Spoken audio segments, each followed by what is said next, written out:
Hello, my name is Matthias, and welcome to the FPL Scope and my team selection video for Game Week 12.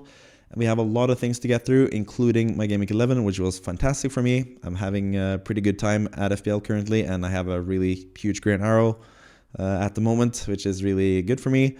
Going to talk about that. Also going to look at the Manager of the Week. Sadly, I didn't get enough points to be Manager of the Week in my own mini league, but I was really close this time. But there was someone else that had a higher score than me that I'm going to talk about, both his team for this past game week and also look into his team for Game Week 12 as well. And in between all of that, I'm also going to talk about the free hit team that I drafted for Game Week 11 and also draft another free hit team for Game Week 12, because that's what I do on this YouTube channel. I make a free hit draft for every single game week, basically, this whole season. So after all of that, I'm going to go and end up with my plans for Game Week 12, which are pretty short and sweet, I guess, but I was going to talk about captaincy and a couple other things throughout the video as well. So stay tuned for the entirety of it if you are willing to do so, because hopefully you are enjoying this channel. If you are new, it would be fun if I could hear from you in the comment section. How do you feel about the channel? Anything that I could do better potentially? Anything you don't like? The graphics, the intro, the music, the lack of music during me speaking maybe? I don't know. There's a lot of things that I can improve, I'm guessing. So if you're new especially, please let me know what you think of the YouTube channel in general. But let's get into the game week. I have a lot to talk about, like I said. So yeah, let's start with Game Week 11, which was fantastic for me. Green arrow up to 222k overall because I got 86 points. And that was mostly down to my transfer, which was Semenyo out, who got 2 points. And bringing in Bruno Fernandes, who got 17 points. But I also captained him and got 34 points from Bruno Fernandes, which was absolutely fantastic for me. So 86 points total. With Bruno Fernandes getting 34 of them, Salah getting 14 of them, even though he sort of hurt me rank-wise because a lot of people had captained him. But at least I had Salah and his 14 points. I also had 12 points from Cunha, which was fantastic, a goal and an assist from him, and also a clean sheet from Fabianski with 9 points, which was also amazing to see. So on top of that, I also had assists from Mbeumo and Raul Jimenez. So that also helped me get the 86 points. But the defense, again, was kind of a downer this week as well. I think just having Trent Alexander-Arnold, Gabriel Magalhaes, and Rico Lewis for these past 7-8 weeks has been really a huge letdown, because I think having 3 defenders from the 3 best teams in the league with pretty good fixtures as well, and them playing mostly every single game so far, there's been very few games missed for all of them. And they have attacking potential, as we know. Trent with his assists and sometimes goals, Gabriel with his goals, and Lewis also playing really attacking-wise. Just been really let down by the whole defense, basically this season, which is a bit of a downer. On the bench, I had Mikolenko with 6 points, so I could have started him against West Ham, but since West Ham are my favorite team, and I went to see that match, I just figured I didn't want to root for a 0-0 game, I guess, or obviously a West Ham win would be much better, so that's what I wanted to root for, Mikolenko to concede, but that didn't happen. He got 6 points. Probably should have started him over Lewis, but then again, Lewis didn't really foresee him not starting the game and getting 0 points, coming on and getting minus points as well. So yeah, really let down by the defense, and there's going to be some changes to the defense as well for the Game Week 12 plans, but we'll get into that eventually. That's mostly down to Trent Alexander-Arnold getting injured in that game. Liverpool got a clean sheet, and he didn't get a clean sheet, Trent, because he had to be subbed off in the first half, which was a pretty huge letdown in general. But yeah, in midfield, I talked about all the players apart from Palmer, who blanked again, played against Arsenal. He's gone through a couple really tough matches, Palmer, but now the really, really nice fixtures are coming for him, and I think that will also keep him off the radar a little bit for especially captaincy, which we'll talk about eventually in this video. Also, Watkins, once again, sort of a downer for me. He's been a pretty big differential considering he is pretty expensive. Both him and Trent Alexander-Arnold are 2 of the players that I have been able to have because I haven't had Salah and Haaland at the same time since I wildcarded in the Game Week 6, basically. So yeah, Watkins hoping for some better times ahead because he has some really good fixtures now, thankfully. But yeah, wish I had someone else for the past few game weeks because Watkins hasn't really been the best player for me. But apart from that, obviously, or that's basically all of them. I haven't really talked about the bench. Sanchez on the bench was just nice because I had Fabianski starting getting 9 points. Rodgers was benched and got 1 point. And Greaves has been injured for a long time and wasn't even close to playing, so he was also on the bench basically. But all in all, a really, really good game week, especially the captaincy was really, really fun on that Sunday as well after Salah had hauled, and I was just hoping to get some nice returns from Bruno Fernandes. It was just really nice to see him score a goal and get 2 assists and yeah, just be a terrific player in general. So the thing with Bruno as well is the fact that I haven't really had him at all the last 2 seasons. I think the entirety of last season I didn't have him, and I haven't had him so far this season either. but I just found the perfect spot to jump onto him, which was this game week. Fantastic for me. He has 2 really good game weeks coming up as well, and then after that I'm probably looking to sell. So I don't think he's like the best player to buy either currently if you're not on the wildcard. Which is also a huge advantage for me, because I think bringing him in is kind of a short-term move, but since I already have him, I can keep him and then I can sell him once the fixtures get tougher around, game week 13, 14? 14, it is 12 and 13, he has really good fixtures. So yeah, I feel like I'm in a pretty good position when it comes to my team. I have all my chips remaining apart from my wildcard, which I'll get a new one around New Year's, so that'll be fantastic for me. I'm in a really good position and I'm looking forward to the game weeks that are coming up pretty soon. So yeah, that's it for me basically for this game week, but we're going to move on to a lot of other stuff, including the manager of the week this week in the FPL Scope Mini League, which we'll get to right now. So the manager of the week was Anton Mohan, or Mohan, I'm not quite sure how to pronounce that name, but anyway, the manager of the week got 96 points, but did a -4 with 2 transfers, which we'll get to eventually because there's a lot of transfers with this team. But that totaled for 92 points in general, which was also the most in the FPL Scope Mini League this week. So if you join the FPL Scope Mini League with the league code hpxeri, you can also be the manager of the week on either a video like the team selection video or the FPL Scope podcast, just like Anton Mohan is going to be now.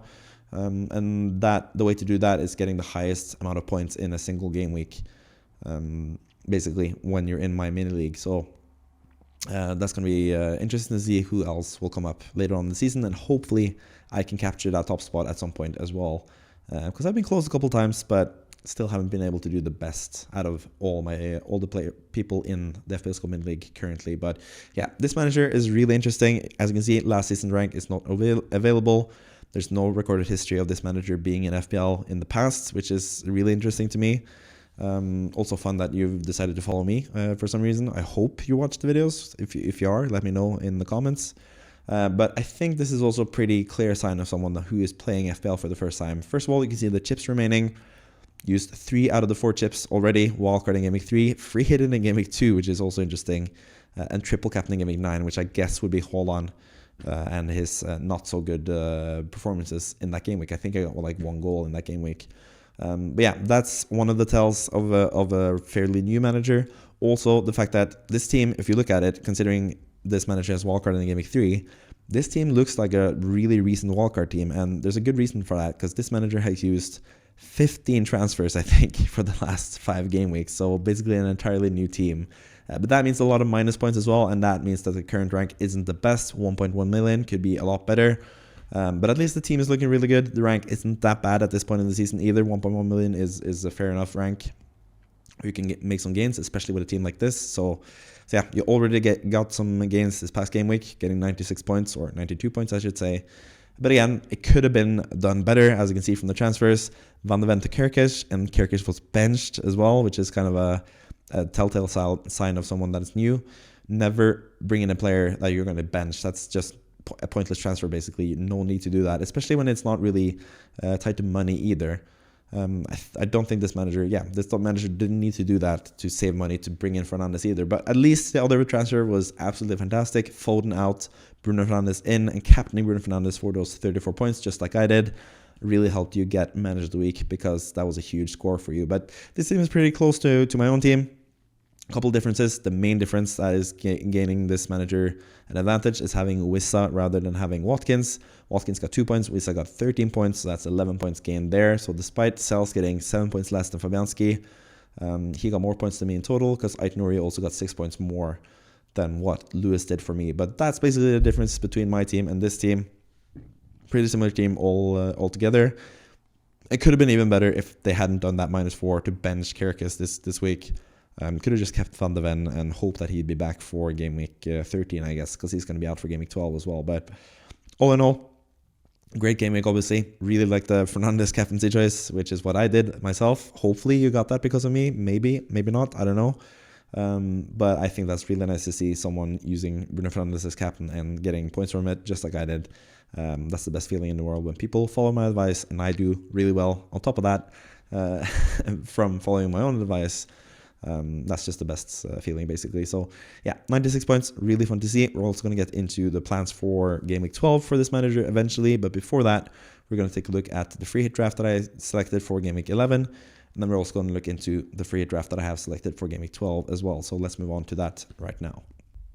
So looking at the Game Week 11 draft, it was actually a pretty good game week all in all, but if I had done the same thing that I did with my own team and captain Bruno Fernandes, rather than going with Son, who played Ipswich at home, which I thought was going to be an even better fixture, if I just captained Fernandes, I would have gotten 15 more points, ended up with 88 points overall on this free hit draft, which would have been 2 more than my own team. But yeah, I expected a lot more because the Spurs players I really had high hopes for playing at home against Ipswich, but Son, Johnson, and Solanke all put together got 2 points each, 6 points in total, which was really, really bad.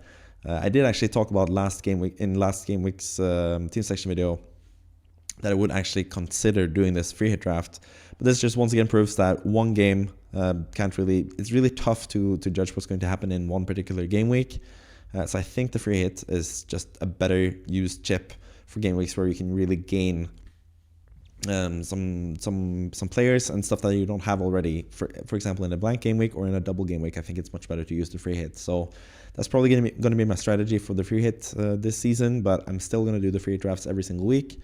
I'm not going to talk about them the following week and see how they did compared to my own team. So this team actually scored then 13 points less than my own team, which means that my own team is getting closer in terms of the overall rank, because I have tallied up the points that I've gotten on every single free hit draft so far this season, and the points total is 709 points, and that would have been enough for a 63k rank overall, which is good for an overall rank, but in terms of having unlimited transfers, probably could have done a lot better. But I think it's a pretty tough task as well to choose players for one game week. Like I said, anything can happen in one particular game week, and you do select players for several game weeks usually, and that sometimes is just as good, if not better. So yeah, but anyways, 73 points, game week rank of 539k overall, which is not too bad actually. Like it's still a pretty good team. Still had Bruno Fernandes at least in the team. Still had Salah with his 14 points, Cunha with his 12 points, Onana with 9 points rather than Fabianski. Fabianski is on the bench with 9 points. Aït-Nouri with 6 points as well. And then some unfortunate results with especially the Spurs players, but also Dalot and Guardiola not getting much at all in terms of points in general. But yeah, in terms of the differentials, really happy with Bruno Fernandes, obviously. I really backed him this game week in terms of bringing him in my own team, saying that you should have him in a free hit draft, but I should have just backed him even more and had him as the captain in the free hit draft as well. Because yeah, you can't really trust Spurs. It seems like you can trust Man United more than Spurs, which is not really the best sign for Tottenham this season, I guess. But yeah, 73 points for the free draft for Game Week 11. Pretty close in terms of ranks, both my own team and the free hit draft ranks. So we'll see how that eventually ends up this season. So I'm going to do it every single game week, like I said earlier in this video, and that counts the same for Game Week 12. So let's take a look at what happens in Game Week 12 for the free hit draft that I have projected for you guys, if you're on a free hit for some reason, or if you just want to know which players are the best players to have, in my opinion at least, for Game Week 12. So I've ended up with this team right here. You can see in front of you on your screen, but if you're not watching, if you are just listening, I'm going to go through the team one by one, starting with the goalkeeper all the way through every single bench player.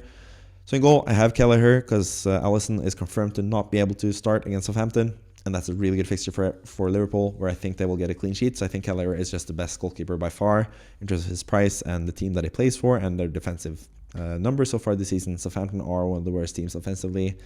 So I think a clean sheet is in order for Liverpool. And that's why I've doubled up on Liverpool players as well in defense. Also have Ibrahima Konate in defense. I think he can do really well. Obviously, Trent would be a more high upside pick, but he's not available for this game week. He is most likely, by and large, he's going to be injured for this game week. So yeah, Konate is the next best thing in my opinion, especially in terms of the price. He's a bit cheaper than the likes of Van Dijk, for example. So I think he is a really good shout to be a good player this game week. Diogo Dalot, I've gone with a Man United defender once again, this time against Ipswich, but we've seen Ipswich score a lot of goals this season, so maybe they will concede, but I think Dalot has a good chance of playing in a pretty attacking wing-back role this game week, so I think he will be a good shout for this game week in particular. Then we have Lucas Digne for Aston Villa, who I have a lot of faith in general currently, which is something that you shouldn't really have with Digne, but yeah, you have to let bygones be bygones and hope that Digne has turned a new leaf, and it seems like he has done so because he played for France in the international break and got 2 assists, had a free kick that went into the post and into the back of the goalkeeper and then into the goal. So he would have had 3 assists, I think, in FPL if that was an FPL game. So that proves just how good Digne is currently, the level that he's playing at currently. I've always thought he was a good player. He's just had a couple like weird seasons, but now he seems to be first choice at Aston Villa and thriving under Unai Emery. And I think that will be set to continue for the next few game weeks where he has really good fixtures. Moving on to the midfield, I have Salah against Southampton. I think that's a pretty given player to have. He's been hauling. He's been a really fantastic player this season in general, like he is every single season. And I think he has a really solid captaincy shout for the game against Southampton away. Obviously, he is the most popular captain by far. And I think it's only right that he is in the free hit draft. I'm going to get to captaincy as well once we get through all the players that are potential captaincy options this week. One of them being Cole Palmer, who actually have the captaincy armband on currently because I think he has a really high ceiling. He plays against Leicester away, which I think is a really good fixture to get a lot of points in.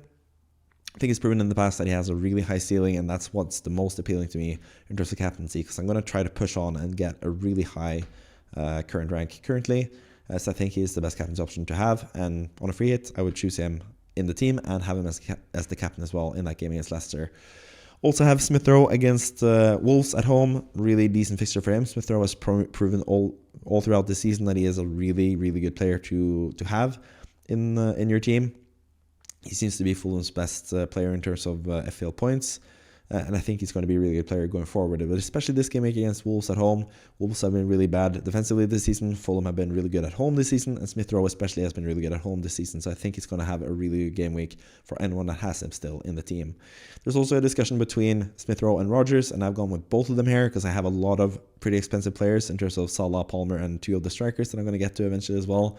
So Rodgers is another really good cut price player to have in midfield, playing against Crystal Palace at home, which I think is a really good fixture for him as well. So I'm expecting him to do some really good things this game week and potentially get some really nice points in total. We also have Joao Pedro for Brighton against Bournemouth. Again, this was mostly down to me just having to get a player that is really cheap, who has a lot of potential, and that is Joao Pedro in a nutshell, not a nutshell. Because yeah, he is the penalty taker. He's the talisman for Brighton. Bournemouth away isn't the easiest fixture, but that is a fixture where Brighton could potentially be the better team and get the win, especially with Joao Pedro now back in the team, which is going to help them immensely, I think. So yeah, he's a really good cheap option, and we really need those cheap options because we have some more expensive players in the attacking line. One of them being Alexander Isak, who I think is also a really good potential differential captaincy shout this week, playing as West Ham at home. That's one of his favorite fixtures. He's been fantastic against West Ham throughout the years. Playing on the Monday as well, which is interesting for captaincy. Always nice to have a captain that plays later on in the week, which is sort of a downside to Palmer, who plays in the first game of the week. So if he fails, it's going to be a miserable game week all around, most likely. But Isak plays on the Monday, so if you captain him, have him as the differential captain, you always have that to look forward to. In case you captain him, but even if you just have him in your team, I think he's fantastic. He is a really popular transfer this week for a reason. Because he is just a really good player. He's in really good form and playing against a team that he really likes to play against as well. Finally, I had to make room for Haaland as well. I think this is one of Haaland's best fixtures between game week 10 through game week 17. I think this is potentially his best fixture out of all of them because he plays against the Spurs team without Van de Ven and Romero in defense. And we know Spurs and Ange Postecoglou likes to play super attacking football regardless of who they face. So I think there's going to be plenty of space for Haaland to do really well in this game week. I would consider him for captaincy as well, but it is just a lot of good captaincy options this week. I think Salah, Palmer, Isak, and Haaland are all terrific captaincy shouts. And yeah, it's basically just down to who you prefer as a player. I personally prefer having midfielders more than attackers because there's more avenues to points. The clean sheet point you can get from having a clean sheet, the extra point that you get from scoring goals. And also this season, it seems like midfielders are also pretty good when it comes to bonus points as well, especially if you're a creative player like both Salah and Palmer are. So I just prefer Salah and Palmer over Haaland and Isak for that reason, but I think it's perfectly fine to captain anyone out of those four. You never know what's going to happen in a particular game week, like I've said previously in this video. And basically all four of them has a pretty good potential to haul and get a lot of points. But obviously for Haaland and Isak, they will have to score 2 goals most likely to get a lot of points. Because yeah, goals are worth more than assists, obviously. And the goals aren't really worth that much either for attackers compared to midfielders who get more points for goals and also get other ways to get into points. But that was a bit confusing, but whatever. So that's basically it for the starting 11. On the bench, I just have a lot of cheap players. The cheapest starting goalkeeper in Fabianski as the backup goalkeeper. Lewis Hall against West Ham at home, that's a pretty good backup in case one of the starters don't play. And that's really all you need basically for this game week. So the other two players are the cheapest possible starters. Van den Berg for Brentford playing against Everton away. That's still a pretty decent fixture, even if you need to use him. If he needs to come on for someone that doesn't play, I think he's a pretty decent. He has a pretty decent fixture for him. And then finally, I have Dibbling, who plays like less minutes now, plays in Liverpool. He's just basically a placeholder because he's the cheapest possible. Not cheapest possible, but he's one of the cheaper playing midfielders for that price that I could find. Because the team value is 101 million, so it's pretty expensive. You might have to downgrade some players to make room. I would probably look to downgrade either the lots down to someone like Masraoui, for example, or Konate down to someone cheaper if I didn't have enough money to do this. But I don't think most people will free hit this game week anyway, and I wouldn't really advise doing the free hit either this game week. When it comes to favorite differentials, I think the lot has a really nice chance to get some attacking returns. It will be really interesting to see how Man United look under Amorim, and especially how the fullbacks look in this new system that he's playing with 3 at the back and 2 wing backs. So that's going to be really interesting with the lot. In midfield, I think Smith Rowe is really nice and overlooked this week. Playing against Wolves at home, I think he has a really good chance of getting points. And up front, I think Isak against one of his favorite opponents in West Ham is going to be a really, really good shout this week. So yeah, all in all, I think it's a pretty good solid free draft for this week, but I think my own team will be pretty good when it comes to Game Week 12 as well, but we'll look into what happens with my team pretty soon. But first, we're going to go into the manager of the week and what his plans are for this next upcoming game week. So obviously, I haven't talked with this manager personally. I don't know what this manager plans to do, but this is just from my perspective what I would do in this situation. And mostly just down to looking at the past few weeks and all the transfers that have been made recently by this manager. I feel like you should just chill out and rest and feel what it's like to have a week where you don't do any transfers. Sometimes that's the best policy. So just basically based off of recent history, maybe just take a break and have a game week without doing a transfer. But you can see there's a lot of yellow flags in this team as well. So maybe you want to do something else. And I think selling Trent is really viable considering he's injured and he has tougher fixtures after that once he potentially is back. You also have like a less than ideal starting defender in Aït-Nouri against Fulham away. I think that's a tough fixture. Most likely he will concede. Maybe he will score a goal. I think he's a decent player to start, Aït-Nouri, but I think Digne could be better. You could also make a case for Kirk has been benched for Digne as well, because I think Trent to Digne is the transfer that I would do if I were to make a transfer for this team. That gives you even more money in the bank as well to be more flexible in the future, to bring in potentially a good striker rather than Vissa or Raul Jimenez, because those two guys don't really have the best fixtures after this game week. But this game week, they have decent fixtures. And Wissa, obviously, next game week against Leicester at home is also a really, really good fixture for him. So no need to sell Wissa in the immediate future, either this game week or next game week. But after that, both him and Raul Jimenez don't have the best fixtures. So saving some money from doing Trent to Digne and then using another transfer next week to upgrade one of your strikers to someone like Nicholas Jackson, for example, or potentially Isak if you have enough money for that. That could be the better choice. Or even someone like Joao Pedro, who's still really cheap. That could also be a good option this week.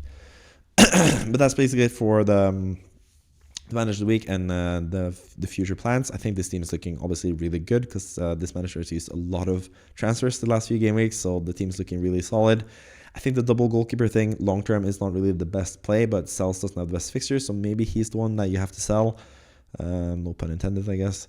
But Raya is just a goalkeeper that I'm not really too fond of, but maybe double Arsenal defense will be a really nice differential now. So I think at some point this season, and knowing this manager, probably this game week already, at some point you're going to have to sell one of the goalkeepers and just have a cheaper benched goalkeeper than what you have currently. Because yeah, using 5 million on 2 goalkeepers just isn't worth it when you can have 2 starting goalkeepers for 8.5 in total.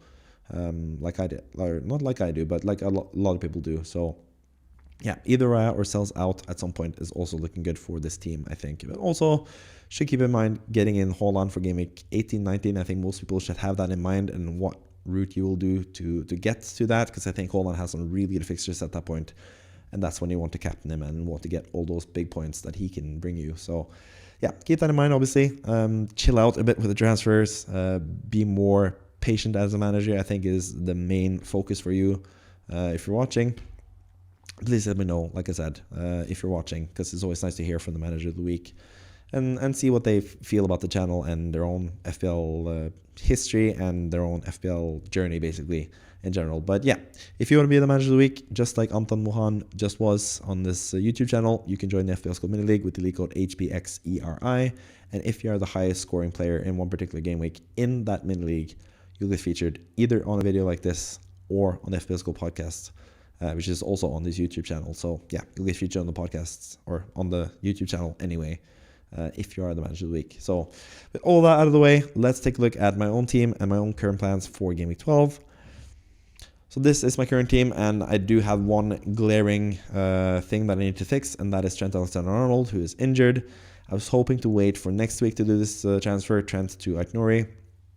But I'm probably going to have to go 1 week early because Trent is most likely not going to play in Southampton, which would have been a really nice fixture to have him in before selling him. Aït-Nouri's fixture against Fulham isn't the best either. I could go with Digne instead, who has a better fixture this week, but long term, I think Aït-Nouri is just slightly better than Digne, especially next week when I'm going to need a defender to start.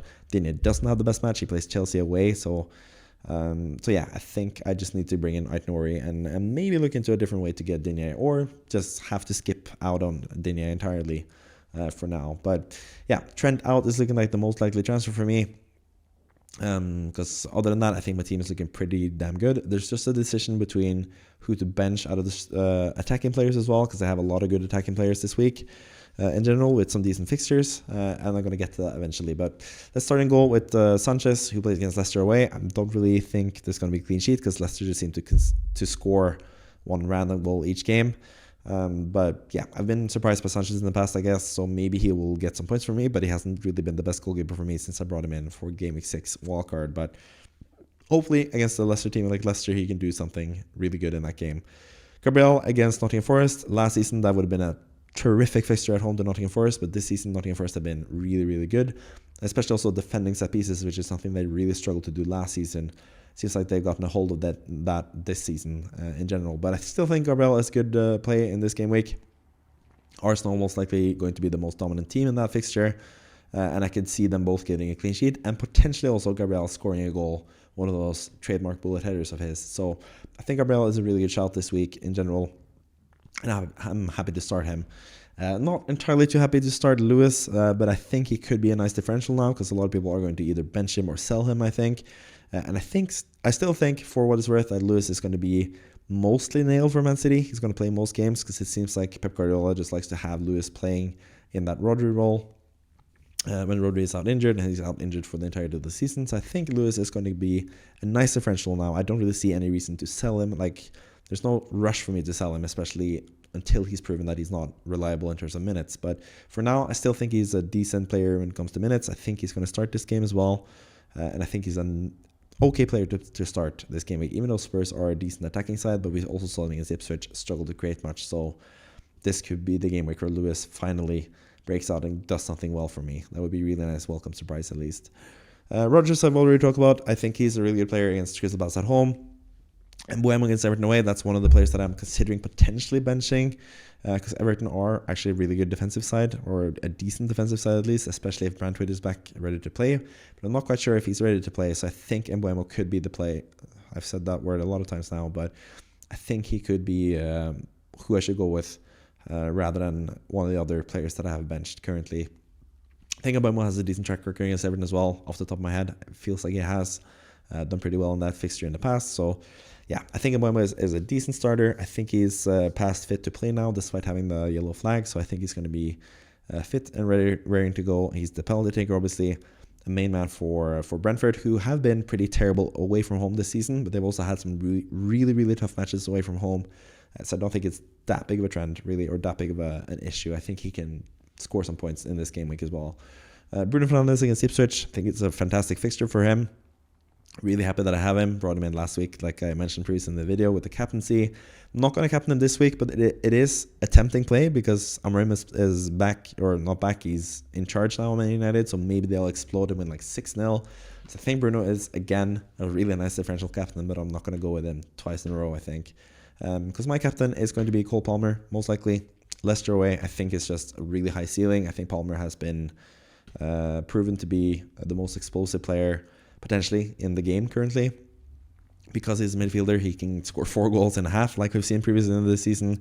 We've seen him have 2 really good game weeks in the past, so I think another one can come down the pipeline now with Leicester away, which is a really easy fixture. Palmer has been really good in the easy fixtures this season, not so good in the tougher fixtures, and I think that's the reason why we can captain him as well. He's a bit like down on the totem pole in terms of captaincy lately because he hasn't really been performing that well lately, but we've seen that in the past. He had a couple of those game weeks before that major haul, 25 points against Brighton. He had a couple like middling game weeks where he wasn't performing too well, and then he just exploded for 25 points, and that could happen once again this time around.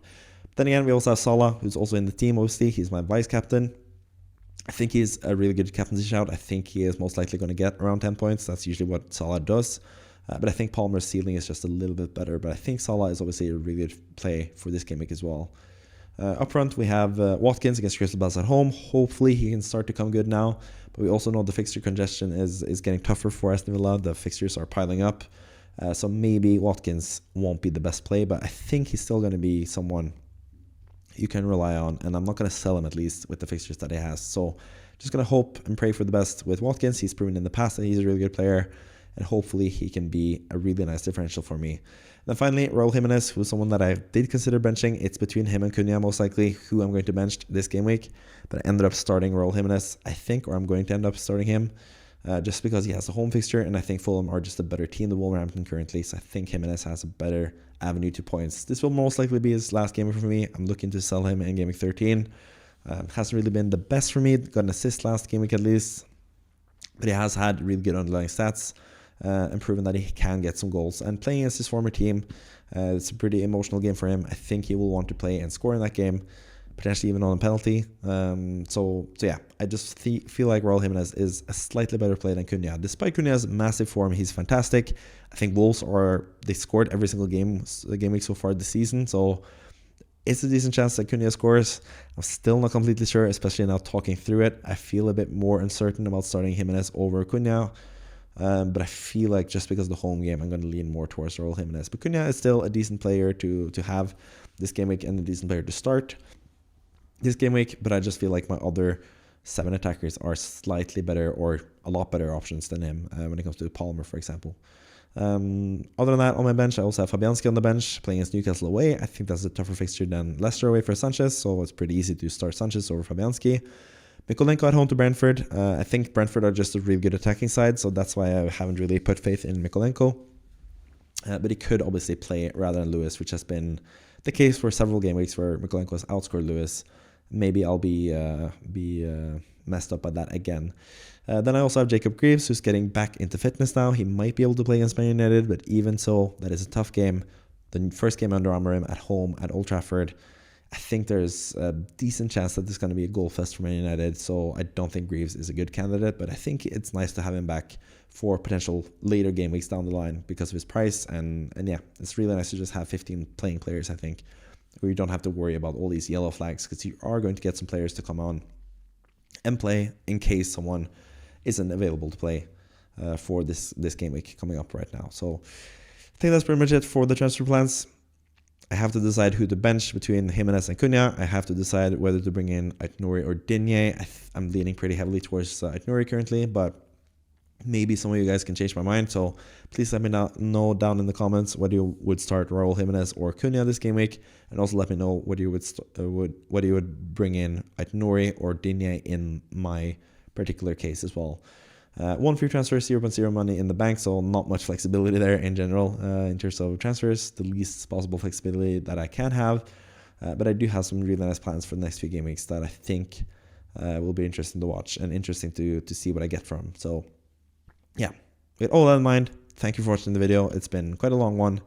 I'm glad my voice was able to go through it all because my voice has been struggling the last few days, and I'm getting better, getting close to 100% full health. So yeah, that's another good thing to take with, or for me to take with me from this video being done, pretty much. But yeah, that's it for the video. Hope you enjoyed this video, like I just mentioned, and you enjoyed the YouTube channel, and that you subscribe and come back for more later on. So until next time, bye bye.